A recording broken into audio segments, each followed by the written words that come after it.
What is going on, fellows? Welcome back to the channel. My name is Hart, and today I'll be breaking down this three-game NBA playoff slate for Tuesday night. Going to be doing a breakdown of my lineup from last night, as well as doing a game-by-game breakdown of today's games, going over minute expectations, early look core plays, all that good stuff of who we should target in this breakdown. So make sure to hit that like button and subscribe. Check out my Patreon link down below for more in-depth breakdowns for this slate, as well as price picks. And yeah, I'll see you guys in the video. Make sure to follow me on Twitter at HartDFS. And yeah, this was my lineup from yesterday. The 100K to first, the big tournament up top. Went with Steph Curry, Kevin Herter, Andrew Wiggins, Draymond Green, Sabonis, Monk, Melton, and O'Neal. And so Steph, I mean, it was just Steph it was just classic. 9 of 21, 3 of 13 from three. Couldn't hit a 3-point shot to save his life. Kevin Herter just did not play at all the last like 15 minutes of the game because Malik Monk was doing well. And it's like Kevin Herter was doing well as well, but he had 5 fouls, so that was super frustrating. Massive foul trouble. He did not play at all in like the last 15 minutes of the game. Andrew Wiggins, also another player who had massive foul trouble, still played a good amount of minutes. It's just he did not do much at the end of the game. Golden State was just chaotic. They were just all over the place. Draymond Green ejected because he stomped on Sabonis. It's just like, why? Really, Draymond? Really? Sabonis, god awful. Finally scored 24 points. It's kind of like an outlier for him, but just did nothing when it came to rebounding assists or blocks or steals. He was awful. Malik Monk was, solid. He was pretty good. Melton looked like he was going to be great. Only went for 4 fantasy points. Maybe I think maybe 4 or 3 fantasy points in the entire second half. So that was frustrating. And then Royce O'Neal played 36 minutes, shot 2 of 11, 23 fantasy points. Could have been, massive, massive day for him. But of course, 2 of 11. So it's one of those super frustrating nights where it's everything went wrong with my lineup. But yeah, I'm happy with the choices I made. I thought, you know, kind of made the correct choices, but it turned out, as you can look at the winning lineup, Fox went off in that last quarter. Monk was obviously there. Tobias Harris went off. Cam Johnson went off. Joel Embiid went off. Damian Mitchell randomly went off. Harrison Barnes was fine, and then he had Kevon Lewis. Yeah, just one of those days where it just your lineup just doesn't go your way in the way you wanted it, but nothing much you can do about it. So moving on to this playoff series for today, we have 3 games: Atlanta versus Boston, the Knicks versus Cleveland, and the Clippers versus Phoenix. So for this Atlanta versus Boston game, the first game blew out. As we can see here, it was 112 to 99. Atlanta made a slight push at the last part of the game to make it a little bit closer than it was, but they were pretty much down like 15, 20 points the whole game. They just could not hit a shot. Their offense was terrible. Their defense was terrible. But yeah, this is the game on the board right now that has the most risk of a blowout. And I think overall on the board, it's kind of like yesterday where there's a lot of cheap options. Like everyone's kind of priced down. Like if we look at the board right now, just across the whole board, most expensive guy is Tatum at 9.8. When it's like I can't remember the last time Tatum was 9.8 on the season. If we can scroll back here and see, I mean, he was the last time he was 9.8 was when the season started. So it's like they had to price these guys down just because there's not a lot of value. So it makes sense. But yeah, I mean, there's a lot of cheap guys. So for this Atlanta side, Trey Young, like I think he's a very, very solid contrarian option. He played 35 minutes, did not play well, still got 33 fantasy points. Obviously, it's a super tough matchup. There is blowout risk. So I think for that reason alone, he will be one of the lower owned guys on the slate just in terms of his like price tag to ownership ratio. So I think it makes for a very solid contrarian option. I don't think a lot of people are going to get to these Hawks guys just because the blowout risk and just how bad they are recently. DeJounte had the better game, almost went for a 50 bomb there. Did shoot it pretty poor, 10 of 25. So it seems like one or the other has a good game. It feels like it's very rare now these days. Like during the beginning of the season, I feel like they both were pretty solid together. Now it's like it feels like one's having a bad game, one's having a solid game, and then it flip flops. So if you want to take a shot on Trey Young having that good game tonight, I don't mind it. But yeah, I think they're both solid. They both should be, decently contrarian options at their price points. Moving on to the mid range here. Clint Capella, I think he's fine. It's just one of those things. He's going to be split in the center minutes with Okongwu. So it's like Clint Capella's kind of been capped anywhere from like 25 to 32, depending on if he's in foul trouble. He's a solid rebounder. He can score the ball as well, a lob threat. So it's like if Trey Young's doing well, that means Trey Young's most likely getting into the basket. Uh, you know, Besides his threes, he's getting to the basket, throwing lobs, hitting teardrops. So, Clint Capella, his floor does go up when Trey Young's doing well. and it does go down when Trae Young's doing bad. So for that reason, I don't mind taking a shot on him. He's one of those options. It's like if you take a shot on him and he does very well, it's like a Cam Johnson. It's like you don't feel great about landing on him just because they're just kind of dependent on like one thing kind of getting in there. But for that reason alone, I think he's one of those GPP options where it's like he can go off for a double double, get you 30, 35 plus fantasy points, and be in the winning lineup. So he looks like a decent option. Bogdanovich kind of similar play here. Played 28 minutes, shot 3 of 10, still went for 30. So it's one of those. He's one of those guys. He can stuff the stat sheet. I wouldn't trust it. Him getting four stocks, but he's one of those guys. He can come out if he's hot. He can go for 25 plus fantasy points. So another GPP look. John Collins, kind of a similar situation. I don't think his ceiling is as high as a guy like Bogdanovich, but he can definitely get you there. As you can see, 32 minutes, 31 and a half fantasy points against Philly, like a week ago. So he's fine. It's just all these guys are fine options in the mid range. Sadiq Bey, his minutes are kind of all over the place now. He's coming off the bench again. He only played 24, so it's hard to trust him there at 4,500. Hunter there played 30 minutes. It's just 4 of 10. He's kind of scoring dependent at times, but I think he's a great value at 4,500. We've seen stretches in the season where he should play 30 plus minutes here. Like he's a solid defender. It's just he's been dealing with foul trouble the past 2 games. Obviously, having to guard Tatum and Brown does lead to foul trouble, but he can get you 25 plus easily if he's hitting some shots and getting some rebounds. So I think it's a solid value there at 4,500 for the board today. And same thing with Okongwu. Going to be playing about 16 to 22-ish minutes, maybe a little bit more if there's Clint Capella foul trouble. He's super productive, but he's also super foul prone, so that's kind of his downside there. And it's just he's just limited on the minutes. So I don't mind him as value. He's another very solid value option. So I think in the mid range, the lower end, Hunter and Kunku would be my favorites, and then either Murray or Trey would be my favorites of like the spin ups on this team. And then I will mention Jalen Johnson. He's playing about 13 to 16-ish minutes, maybe a little bit more if there's like John Collins foul trouble or if there's DeAndre Hunter foul trouble. But as you can see, he's been super productive. He's been aggressive when he's out there. He gets a ton of rebounds, gets some steals. So I don't mind taking an absolute dart throw on him if you want to. Moving on to the Boston side, obviously it's a fantastic matchup going against Atlanta.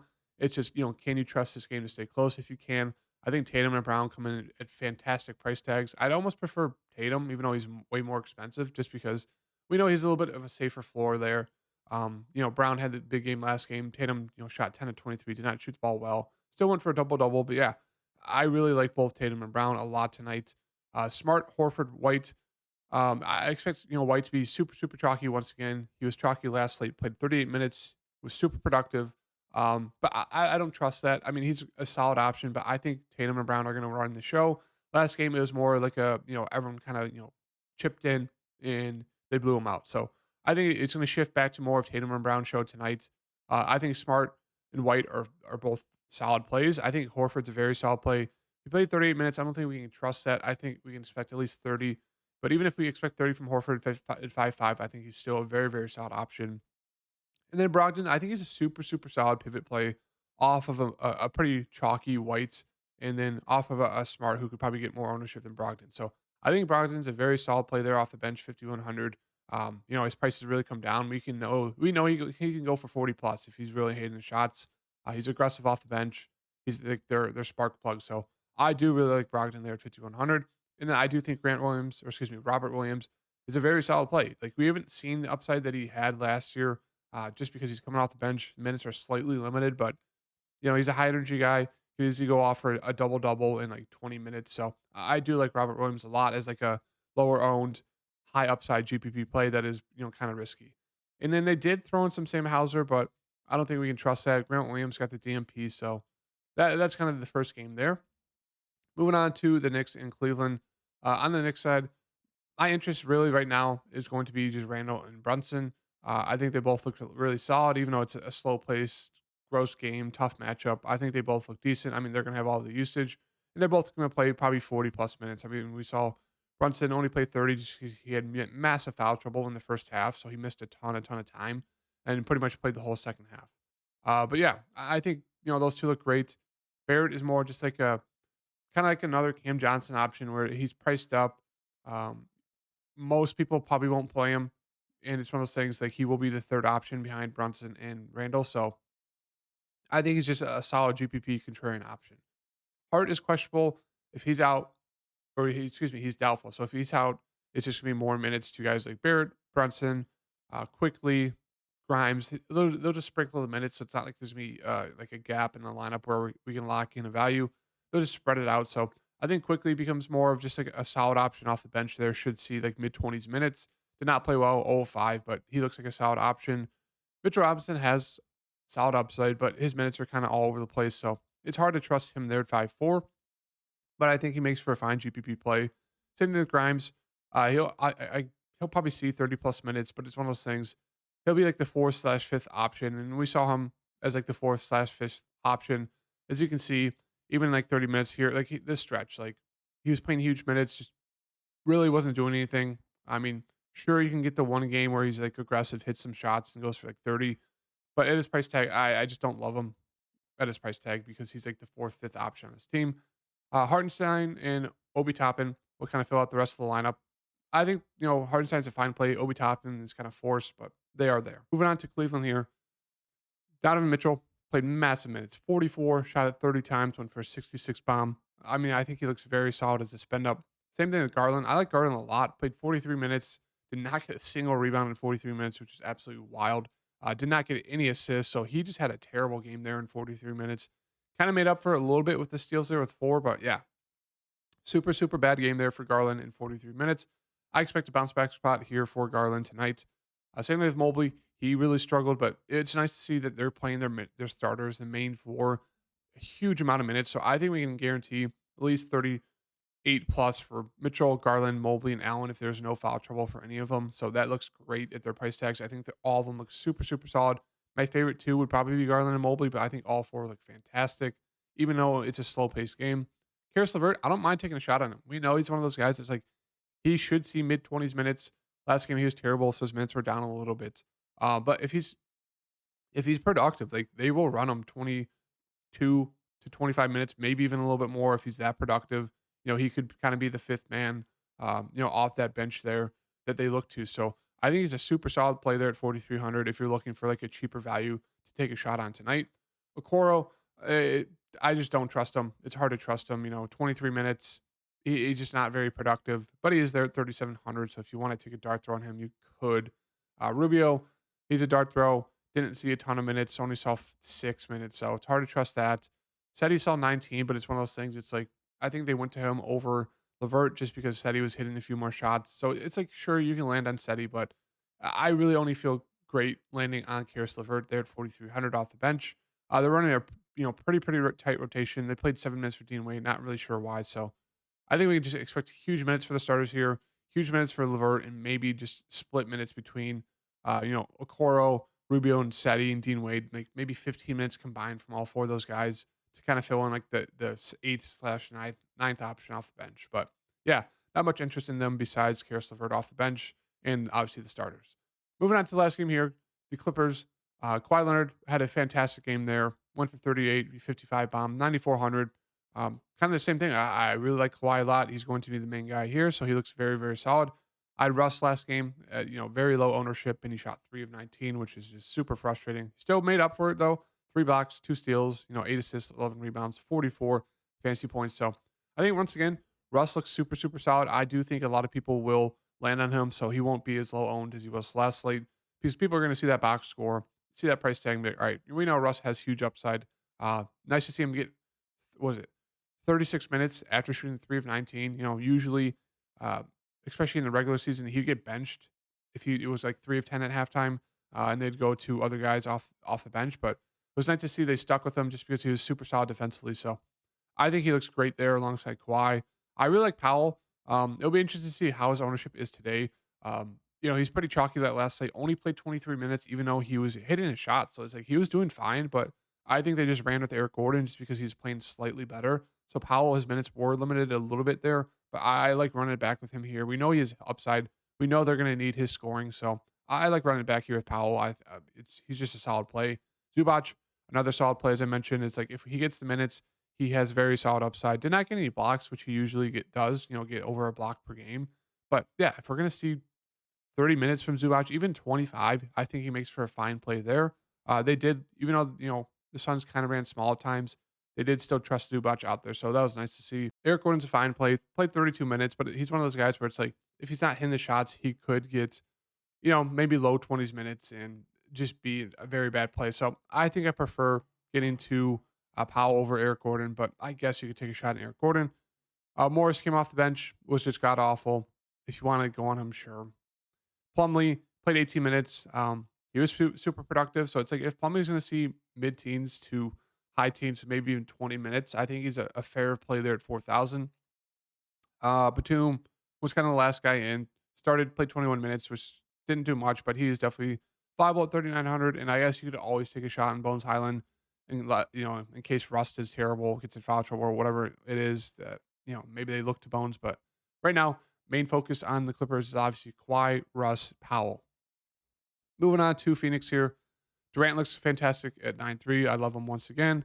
I'm gonna throw in Powell real fast too. Um, these starters, they all played very, very big minutes. 43 for Booker. I think Durant played 44 or 45 technically there. Chris Paul played 39. Ayton played 33. So it's like all four starters, all five technically. I know Ayton's minutes were down a little bit, but all 4/5 starters look fantastic. I prefer Durant and Paul at their price tags, but I think all 4/5 look fantastic. Craig off the bench is a solid play. You can't expect him to shoot 9 and 12. He did get the spot start over Josh Okogie. So I think once again, 4,200, he makes for a fine play there. If people are going to chase and these to be super, super high owned, I'd rather get to the other plays. There's a ton of plays in that $4,200 range, $4,500 range that I'd rather take a shot on over Craig if he's going to be super, super high owned. So it just really depends on ownership for him. That's really it. They ran a little bit of, they ran some Shamit. So I guess you could take a dart throw on him at 24 minutes and just really hope he hits his shots. They throw some Biombo out there. They threw some Ross, some Landau, but there's really no one to take a shot on this team besides one of the starters. It's just like one of the starters, maybe Craig, depending on ownership, and that's really it. So that's going to do it for the breakdown today, guys. Really like Powell, really like Durant. From this Cleveland game, I do really like Darius Garland. I expect a huge bounce back spot from him. And then I do really like DeAndre Hunter, even though he's been super, super bad recently. 4,500, I think he comes in a fair price tag. Offers the same upside as Torrey Craig, even more upside. I'd say he has more minutes, probably a better defender, better shooter overall. It's just he's been struggling in foul trouble and just hasn't done much recently. So I expect a bounce back spot here. So these are going to be the four core plays as of right now: Garland, Powell, Durant, Hunter. I'll keep you guys updated on my Patreon link down below with the updated core plays going into the start of the slate tonight. So make sure to stay tuned with that. Hit that like button and check out my PrizePicks video after this. Peace.